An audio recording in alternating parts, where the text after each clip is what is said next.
Hello, this is Thomas J. Linneman, author of Social Statistics, Managing Data, Conducting Analyses, Presenting Results. This is the SPSS demonstration for Chapter 1 on getting to know SPSS. The purpose of this very first SPSS demonstration is just to get you situated into how SPSS is set up, what the various windows look like, and just basically how to get around.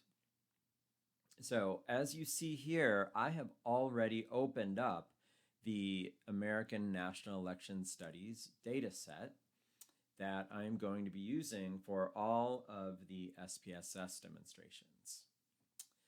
To load a data set, basically once SPSS is open, you go to File, Open, and you'd want to open a data set. And then that would, you would open up the file just like you would open up any file in any program. So if you're, downloading data from some website or something, you probably want to save that on your own, in your own folder somewhere on a safe network, and then load the data from that, because you're going to be making changes to the data set, and you will want to save those changes. If you're creating new variables and recoding variables, although the original data set will always be wherever you got it from, you probably want to save your own version of the data set. So here is what you see typically when you open up a data set. The variables are across the top, and in this data set I have 369 variables, so I could scroll over and see, wow, that's a lot of data. Woo.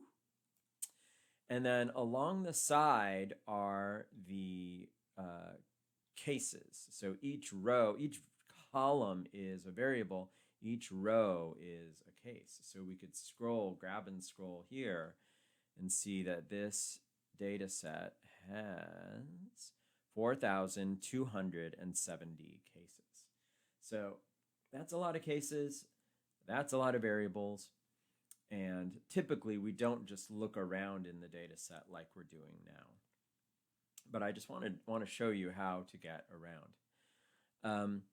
If you're not seeing exactly what I see here, it could be that your version of SPSS is set to not seeing the words here, not seeing the labels. And the way you switch back and forth from that is this little 1 with a blue arrow and an A, this little button up here. I'm going to click it now a few times so you can see what happens. So it changes the data from the labels to the actual number. So Paul attend pre, there's a 314. Well, if we wanted to know what that 314 stood for, you could click that button again, the value labels button, and it will switch those numbers to their value labels about half the time, always, or some of the time. Now, what if you wanted to look at this variable more closely and find out exactly what it's all about? You can go to Utilities, Variables, and you can look at that variable called Pal attend pre, and this is basically like a shelf, and we want to take a variable off the shelf, or at least go to it. So we want to scroll down. You can either, just take this bar and scroll it down to Pal attend pre. I'm sorry, that's a dog that just coughed. Pal attend pre right there. Or here's a fun little trick. Let's say if you're at the top in the A's, you can go, you can just start typing Pal attend pre, and it will take you to that variable.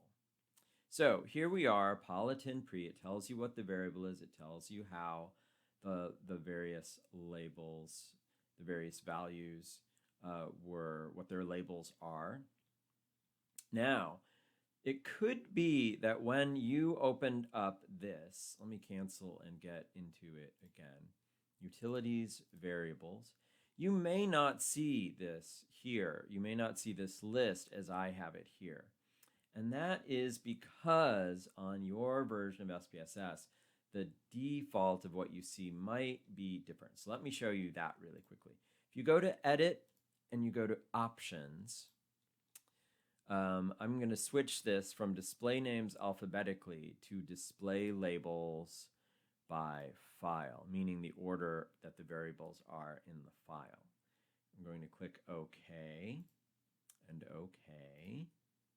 And now if I go to Utilities Variables, I'm going to see the variable labels in the order that the file is set. So case ID, mode, prepost, case ID, mode, and prepost. This might be what you are seeing. If you want to look at the variable names alphabetically, which is what I very much prefer, all you need to do is go to Edit, Options, and click Display Names Alphabetical. I think it should be alphabetically. So I click OK and OK. And now when I go back to Utilities Variables, now it's the variable names and they're in alphabetical order. I just think that's an easier way to look at things. Now, if we are in this and we wanted to go to another, so let's say we wanted to find where in the data set this boycott variable was in the actual data set. Well, you can just click on the variable and then down here where it says go to, you can click there and it will take you right to that variable. Now, another way you can look at the data, this is what's called the data view, where you're seeing the actual data. You can also look at it in the variable view. So let me scroll over here. Notice that across the top, I have case ID, mode, prepost. If I click variable view, now going across each, instead of each case being a row, each variable is a row. And you can stretch this out to see what exactly is going on under there. This is where you would go to change a value, to change one of the missing values, to change the measurement level of a variable.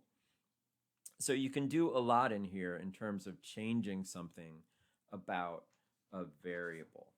So, and this is called the variable view. Let's say, for example, that I wanted to add a label for the variable gender. So I'm going to go to the gender variable.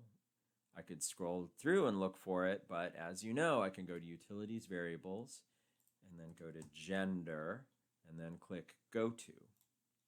And it will take me to that variable right there. Let me look at the values here. So I'm going to click in this little box here. And notice when I do that, a little button pops up that wasn't there before. And I can click on that button and go into this little room here.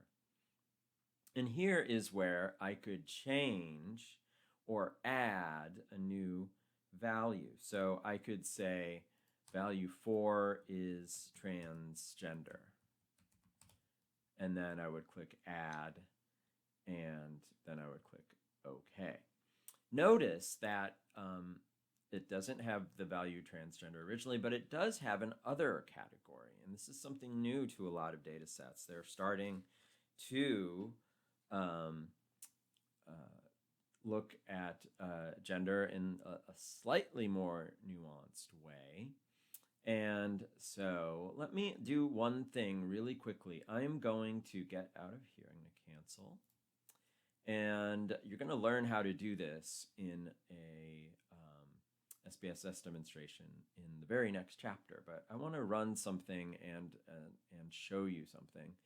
So I'm just going to go very quickly to analyze descriptive statistics frequencies. And I'm going to run a very quick little frequency distribution of the gender variable. So I'm going to click OK. And it takes me to what's called the output window. And we see that the 11 people who were who identified in the data set for the gender variable as other, I have set them to missing. Nothing against those people, but only having 11 cases doesn't really allow you to analyze them in any depth. So I have, for the purposes of the analyses in the book, taken those people. No, I didn't take them completely out. I just moved them to the missing category. Now, let's say I wanted to save this output, and this is where things can get just a little bit confusing, because unlike a lot of programs that you've used, whenever you're in SPSS and you're in the data set and then you're in the output window and then maybe you have other windows going on, whichever window is active is the one that is going to save. So if I wanted to save my output, I would go to File, Save, or Save As. If I wanted to save my data, say I recoded some variables, I created some new variables, I would have to be in the data window. And now when I go to File, Save, or Save As, that is where you would save your data. So what I want you to avoid here is being in the output window and saving and thinking it saved everything. No, it just saved the output. So if you want to save changes to the data, you want to be in the data window. Doesn't matter, data view or variable view. If you want to save your output, you need to be in the output window. So just a very subtle distinction to remember there. Okay, I think that's enough for this SPSS demonstration.